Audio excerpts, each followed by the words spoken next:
Prakash is asking me how to avoid shadows in extraoral photography. Prakash Patil, if you are using inbuilt flash, then it's difficult. This is a very good question. Let me just open this presentation for you.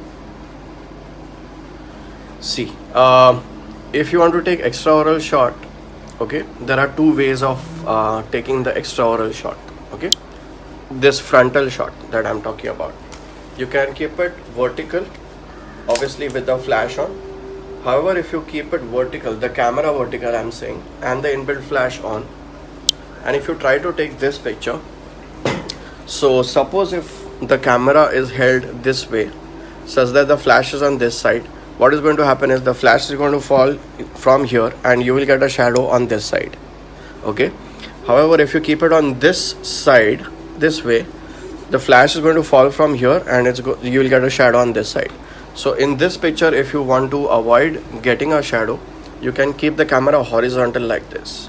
Okay, when you keep the camera horizontal, you get very subtle shadows below the neck and below the nose.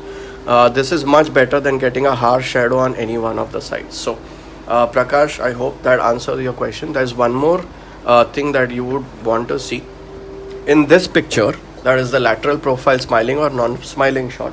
It is recommended that you use the camera vertically, but the flash has to be on the nose side. For example, if my subject is looking on this side, then I'll keep the flash also on this side. So what is going to happen is the flash is going to fall here and the shadow is going to come behind the head, which I'm not even recording.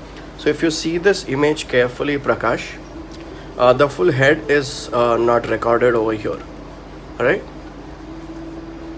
so since the full head is not recorded, the shadow must be there, but I have not recorded it.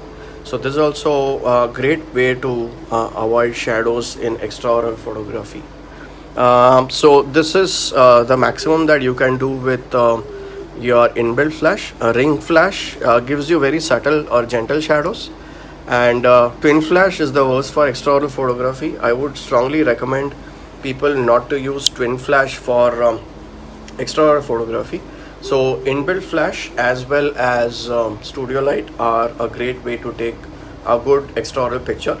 On the contrary, what you can also do is you've seen speed lights in almost all of my sessions.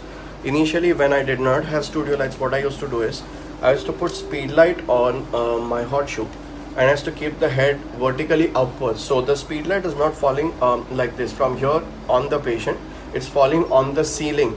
My ceiling becomes the light source, and from the ceiling it's bounced onto the patient's face. So in this case, what happens is you get a very subtle shadow and it's very difficult to see where the shadows are. So this is also one of the best ways to get rid of the shadows. It's a very good question, Prakash. I'm really glad you asked it because it had skipped my mind to show you that.